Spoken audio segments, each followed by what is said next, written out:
Let's dive into the vintage magazine stash again. Chrome and Flames, number 19, October to November 1991.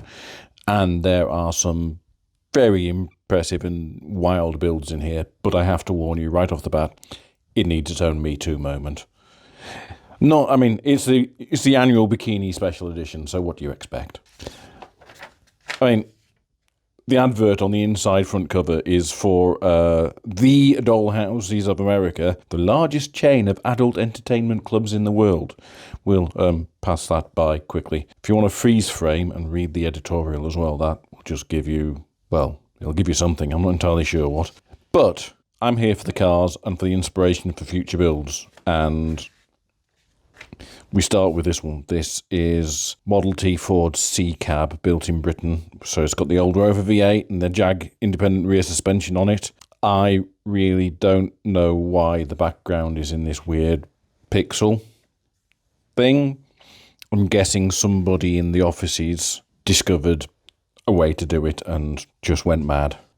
Chrome and Flames, by the way, was a Belgian magazine, and it came out in French and German as well as English. And some of the earlier issues, the translation to English was odd, shall we say? I've got a few of the earlier ones to look at later, but we'll carry on with this one for now. This pixel finish made reading the details really hard. This is Novel T, which was inspired by a classic C-Cab Model T called Revenge, which I haven't seen pictures of in ages, so I'm not sure exactly what made it so awesome. But apparently it was high-tech at the time, which is mid-70s when it was first built, and this was built as a homage, shall we say. But we're talking some glorious colour, lots of chrome, proper old-school show rod, hot rod.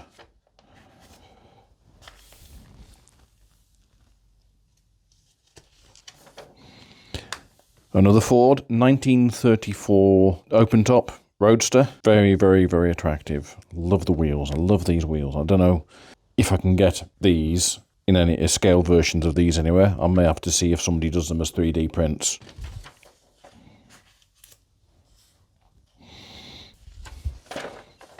Unlike the British magazines, quite a lot of the stuff in Chrome and Flames actually is available as models, so you can get 34s. Don't know if you can get them the Roadsters, the open tops, but you can definitely get 34s that you can build.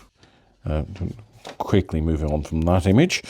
1941 Lincoln Hot Rod. Having said you can get these things as models, I don't think there's an easy way to get a model of this. Possibly one of the aftermarket resin moulders like Jimmy Flintstone might do a Lincoln model, so have a look for that. It's Lincoln were one of the Ford brands, so it was built initially on Ford underpinnings, with the initial one had a V12 motor. Sounds kind of cool. Anyway, this is a rather lovely shade of pink, lilac, not sure. And another image to quickly scoot past, and this is a 1936 5-window Ford Coupe classic, another classic. Moving from America back to Europe, we've got a VW. Gloriously painted, nice wheels. Again, don't know if I can get them off to look for the 3D printables. I would say it's Cal look. Maybe it needs to be a bit lower to be Cal look, but it's that very sharp, high gloss, very 80s, early 90s graphics on it. Rather lovely. Very, very hard to do those on a model, I imagine. So one of my challenges for the year is improve the paint finish of my various builds. And another Beetle. This is an Izero look. Izero look is a trend that I don't remember. I know Cal look for Beetles. Don't know what Izero look is. But again, funky graphics, French taillights and details on the front indicators and things like that.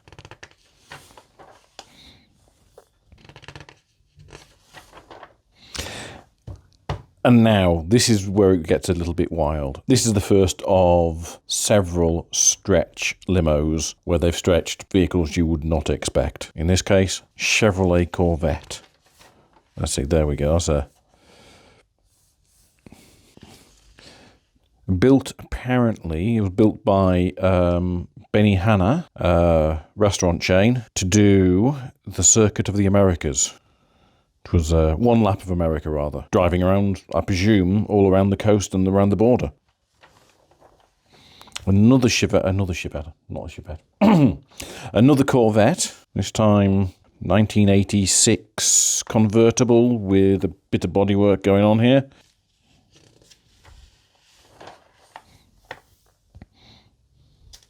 The massive poster that came with this has been taken out, and I don't think it came with the selection that I got when I bought this. And another stretch limo, this time a Porsche, modelled to look like the 959, which was one of the super limited edition ones that were done. So yeah, the body kit to look like one, not an actual 959. It stresses in the article. Built by a limousine company as an advert for themselves, and is so wild and strange and let's say perverse that I'm tempted to do this. Tempted to get an exotic model of an exotic of some form and stretch it. So that's on the possible to-do list. And what's better than one stretched Porsche limo? Two stretched Porsche limos. Even longer, if anything, even wilder. This one has a V8 engine in the back to give it that little bit extra power needed to, well, all of this extra bit here must add quite a lot to the weight. And very tasteful, very 80s finish on the interior.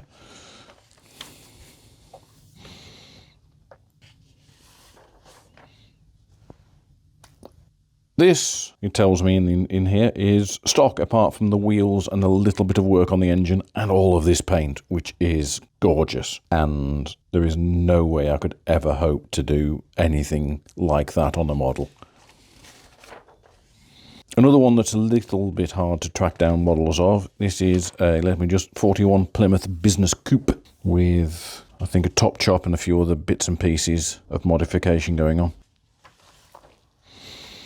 Another example of very 80s and 90s paintwork. This is a glorious looking El Camino. That, I think, I can aspire to try to do that. Love the salmon pink or whatever colour it's going to call itself. Deltron sherbet and mint green, apparently.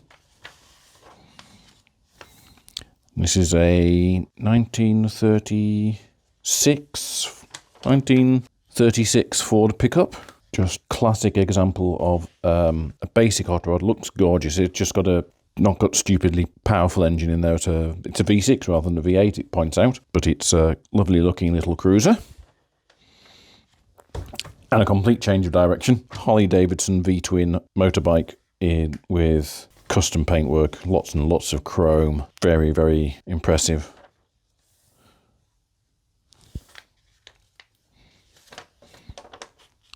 And this is, what is this one again? This is a 1957 Ford Fairlane, which had one of the earliest versions of those automatic hardtop roofs for convertibles. A Skyliner, it's called. And not quite as sleazy as the adverts in the front. Cadillacs, and I think this is a radar detector. Don't know if radar detectors ever actually worked, but people put them in their cars and hope that they would not get speeding tickets. And back before the internet, clearly you needed to buy magazines like International Motor Shopping. So that was the October to November 1991 issue of Chrome and Flames. Another one from the stash. There will be more to come.